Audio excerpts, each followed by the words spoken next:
मुगल साम्राज्य, ये नाम सुनते ही जहन में क्या आता है? शान और शौकत, बेहिसाब दौलत और जबरदस्त ताकत, है ना? एक ऐसा एम्पायर जिसने हिंदुस्तान पर सदियों तक राज किया।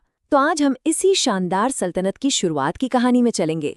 हाँ, अकबर, शाहजहां, औरंगजेब, इन सब बड़े बड़े नामों को तो हम सब जानते हैं, पर ये जो 300 साल तक चलने वाला पूरा का पूरा राजवंश था ना, इसकी शुरुआत एक बहुत ही ड्रामेटिक एक ही पॉइंट से हुई थी।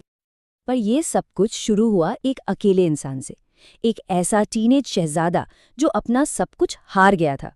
तो सवाल ये उठता है कि आखिर उसने इतिहास के सबसे बड़े साम्राज्यों में से एक बनाया तो बनाया कैसे? चलिए आज इसी कहानी की परतों को खोलते हैं। तो कहानी की शुरुआत होती है बाबर के उन शुरुआती मुश्किल दिनों से, जहां जीत कम और हार का साया ज्यादा था। 1483 में पैदा हुआ बाबर और उसकी रगों में ना सचमुच विजेताओं का खून था। मतलब एक तरफ पिता की साइड से वो एशिया के विजेता तैमूर का वंशज था और दूसरी तरफ माँ की साइड से चंगेज खान का। सोचिए उम्मीदों का कितना बड़ा बोझ होगा। और ये नंबर देखिए, सिर्फ 12, बस 12 साल की उम्र में बाबर को फरगना का राजपाट मिल गया। मतलब जरा सोचिए, जिस उम्र में बच्चे खेलते कूदते हैं, उस उम्र में एक पूरे राज्य की जिम्मेदारी उसके कंधों पर थी। और उसका एक ही सपना था, एक ही धुन थी, अपने परदादा तैमूर की शानदार राजधानी समरकंद को वापस जीतना। लेकिन उसका ये सपना ना बहुत जल्द एक डरावने सपने में बदल गया। 1502 में सरे पुल की लड़ाई हुई और उज़्बेकों ने उसे बुरी तरह हरा दिया और उसने अपना राज्य भी खो दिया। और पता है मजे की बात क्या है? उज़्बेकों ने उसे तुलुगमा नाम की एक खास लड़ाई की तकनीक से हराया था। और आयरनी देखिए, यही वो तकनीक थी जिसे बाबर ने बाद में ऐसा सीखा कि वो इसका मास्टर बन गया।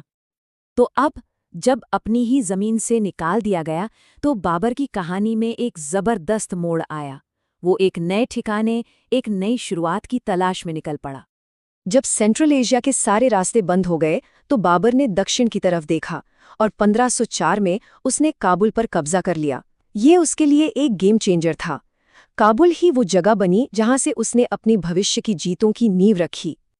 और काबुल में ही बाबर ने कुछ ऐसा किया जिससे उसने दुनिया को बता दिया कि वो अब कोई छोटा मोटा राजकुमार नहीं रहा, बादशाह। उसने सुल्तान का टाइटल छोड़ दिया और 1507 में खुद को बादशाह कहलवाना शुरू किया।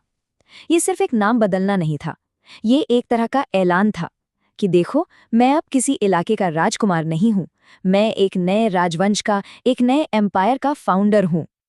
अब जब काबुल में उसकी पकड़ मजबूत हो गई, तो बाबर की नजरें एक बहुत बड़े इनाम पर टिकी थीं, और वो था हिंदुस्तान का अमीर देश। तो काबुल को अपना बेस बनाकर बाबर ने हिंदुस्तान पर कई छोटे छोटे हमले किए। और फिर आया वो ऐतिहासिक साल 1526 और पानीपत की पहली और सबसे जरूरी लड़ाई। और इसके बाद तो जैसे जीतों की झड़ी लग गई। 4 साल में 4 बड़ी निर्णायक जीतें। 1526 में पानीपत, 1527 में खानवा, 28 में चंदेरी और 29 में घाघरा। इन लड़ाइयों ने उत्तरी भारत पर उसकी हुकूमत को एकदम पक्का कर दिया।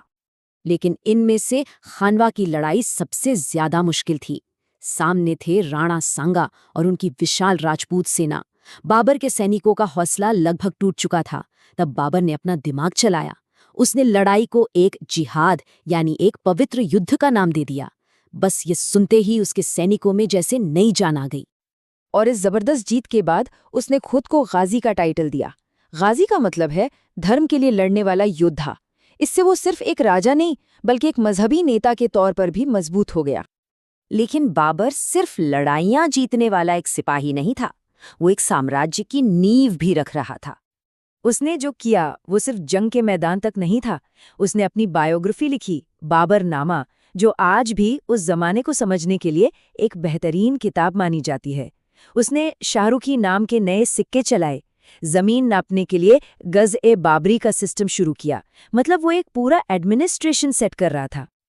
पर आपको जानकर हैरानी होगी कि इतना सब कुछ करने के बाद भी पहले मुगल बादशाह के तौर पर बाबर का शासन बहुत लंबा नहीं चला।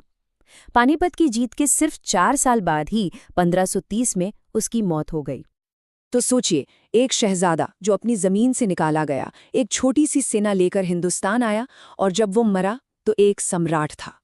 तो सवाल ये है कि उसकी असली विरासत क्या है? वो विशाल मुगल साम्राज्य जो उसने बनाया, या फिर कभी हार ना मानने वाली उसकी अपनी कहानी?